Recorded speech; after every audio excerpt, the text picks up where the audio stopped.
Sonny here, presenting Yugi.dek. We're at the Charlotte Concord Regional with the first place deck profile. What's your name and what's your deck? I'm Frank Miller. I play BrilliantABC.dek. All right, let's get right into it. All right, so pretty standard for the most part. 3A, 3B, 3C. I did something different. I played 3 gold gadget and 2 silver gadget. All right. My big thing was I didn't want to play another garnet because it can't really do nothing. It's not really a combo piece, and this can literally get my engine started. I just want to be able to start if I do anything. So that worked out pretty well today? Yes, and even worst case scenario, if I can't do anything, I can just set it and just Right. 1 garnet, that's all I thought I needed. Mm-hmm. And then, did you ever grab a brick with it or anything today? Or? It's crazy. I only bricked with it during the last game, and I still made it work. Okay. So it wasn't that bad. Right. The best card in the deck to me was Trick Clown today. It floated so much. There's nothing better than making Tsukiyomi your Dragon Buster, then you tag out, and then at that point, you still got Tsukiyomi, you do your 3 monsters and everything, but you still got a floating Trick Clown in there. So it always made really good rank 4 plays. This is literally the best card all day. And then 2 Max C. I wasn't quite sure about this, but with BA having the majority play and everything like that, then it's pretty good against ABCs as well. So it worked out hard for me. That's it for the monsters. Spells, pretty standard. 3 Hewn Hanger, 3 Terraforming, 3 Brilliant Fusion, 3 Twin Twister, and 2 Pod Desires, and 1 Foolish Burial.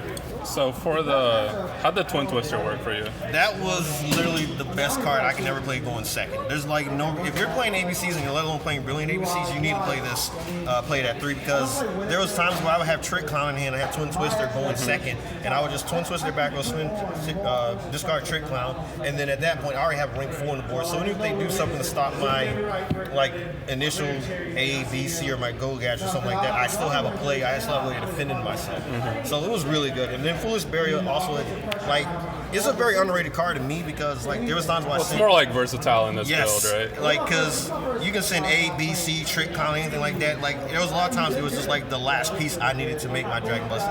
The whole point of this deck is to make Dragon Buster first turn no matter what. I did not need Hewn Hanger as much because I played the Brilliant Fusion version, and I don't regret it at all, honestly. All right.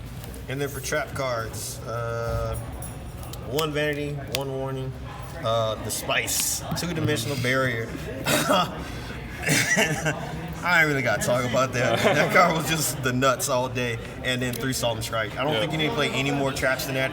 Pretty solid. Yeah, I don't know why people play anti-spells Fragrance. I mean, this card is infinitely better to me because it just messes up their plays and everything. That's it for the main board. All right, extra deck? Extra deck, the 1 token. 3 Busters, 1 Seraph Knight, 1 Gigarin X, the Utopia package, 1 Castell, 1 Tsukiyomi, 2 Diamond Direwolf.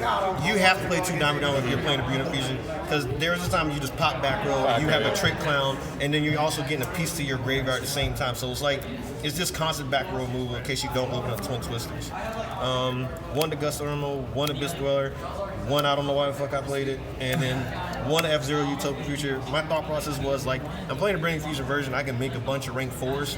So at one point today, I had a Castell and Augusta Irmo with no materials, and I made Utopia Future, but he striked it, so whatever. Mm-hmm. How'd the Gigarin X work for you? Do you think it's needed? In this version, yes, because it's part of the combo. I'm not going to take any credit for this. I will say that first most. I saw Ryan Levine's deck profile from Fredericksburg that he took first place with, and I just made it to my liking a little bit better. Gigarin X is it's part of the combo. If you open up Hewn Hanger, Gadget, and Brilliant Fusion, you're 9 times out of 10 going to win that game. There's not really much your opponent do, especially if you do it going second. So, is Gigarin X needed? I didn't make it today. I didn't play Cycle Reading either because I didn't really know how this event was going to go. But for future reference, I probably will still keep playing it, in all honesty. You could do a side real quick. Okay, side, the 3rd D Barrier. You got 2 System down. Yeah, that was pretty good. 2 Pot of whatever the hell, Avidity. It's really good. It's they play their Pot of Avidity, target their 3 monsters. Nah. Did you ever do it against Winter Cherries?